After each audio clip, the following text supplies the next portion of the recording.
Now, with the Mediterranean draw, just using the left side of the bow, I do not, lay it over top like this and then switch my grip.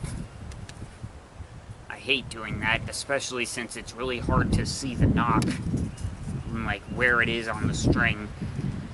Especially because of the serving material in the middle of the string, I don't want to keep wearing it out, you know, or wear it out too much by rubbing it too much with the nock. I mean, this is a 12-strand string. This is the thinnest I can get, and still the arrow really clips right into place. Not that that's a bad thing, but it can slow you down some and make it tricky to shoot. But what I also don't do anymore is the weave method like this, because see all these dent marks, these scratches on the limb? That's from jabbing the limb, and sometimes I would end up jabbing myself with it. So it's a good thing that I have an arm guard. And I mean, I use field points anyway, so they can't really cut me or anything. But, yeah, you can hurt yourself doing that, especially when you're working up to speed shooting. So this is what I do these days for each individual arrow. I just grab one from my quiver with my thumb and my middle finger and just pass it over the string. The thumb and the nock go over the string while the fingers go underneath. Pass it over, pull it back, nock, draw, shoot. Easy. Just slide it over, pull it back, shoot. Easy. Alright, yeah, you see that bush right there? That big one? The last time I tried using the index finger as my anchor point and aimed for the target, my arrow flew right over the target and landed in there. I was searching the lawn all over for it until I found it just caught in these branches that are just weaving and all over the place. So with the index finger, for me at least, it angles the bow too much. That's just my preference. And so when you use the middle finger, it does change a couple of things, because one, you've got the index up here and thus less space, so to say.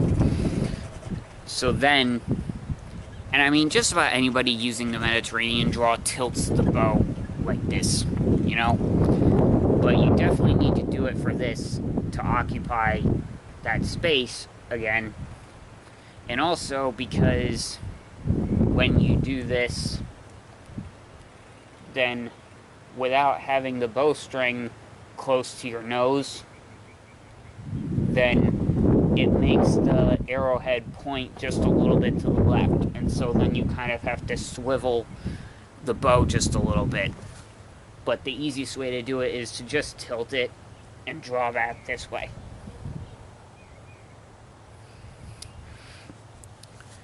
Raising the nock one finger higher brings it closer to your eye, and to me at least, it evens out the aiming. It helps, makes it a lot easier to gauge the elevation and distance and everything. So yeah, that's and especially because whenever I use the Slavic draw, the index finger holds the arrow up against the right side of the bow, so I can't use that for my anchor.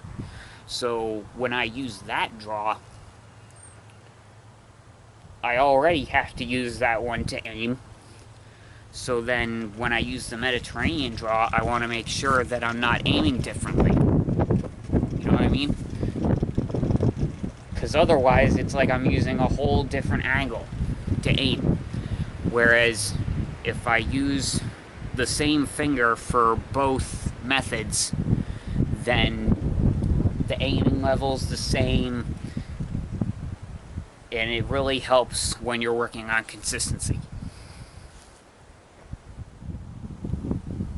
Not a perfect bullseye, but that one arrow landed right in the inner circle, and the other one landed just above it. Don't ask, I already forgot which one I shot first, but those were both successful shots. So with the Ranger's Apprentice books, it's not, it doesn't explain in detail just how the Rangers shoot so fast. But now that I've learned this from this awesome archer on YouTube, Armin Hermer, it only takes about a second to knock the arrow. So now, looking back on it, I think about these fast shots that the Rangers are able to do, and I like to imagine that they're using this method.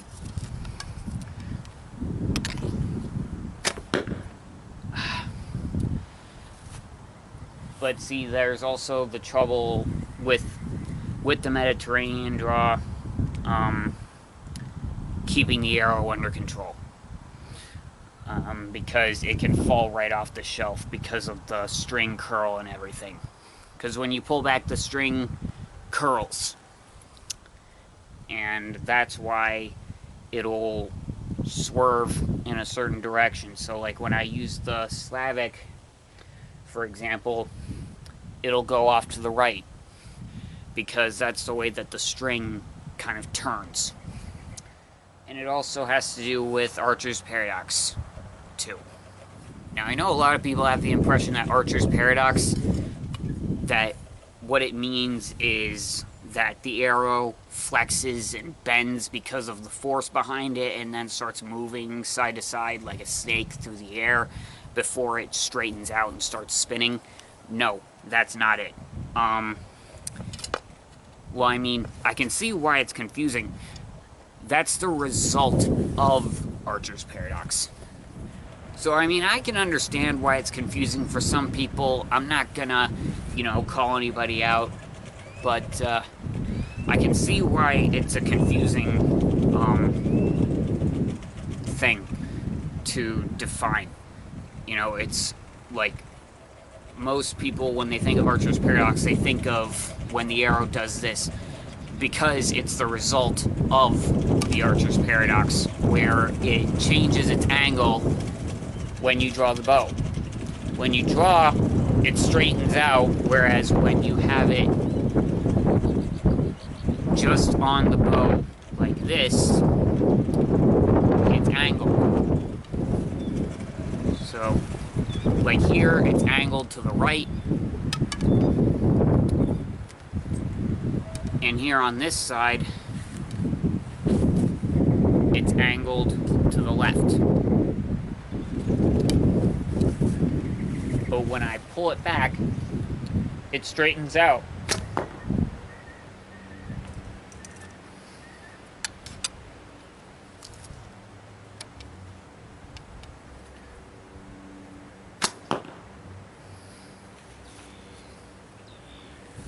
So I hope that makes sense for you.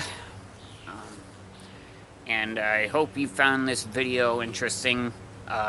Shed a little light on a couple of aspects of speed shooting and just archery in general. Okay, well, I figure I should probably wrap this up. It's getting windier by the minute, and if I talk much more, then I'll just be dragging the video out. I've probably made it too long already. Alright, if I come up with more material to cover, I'll talk to you later.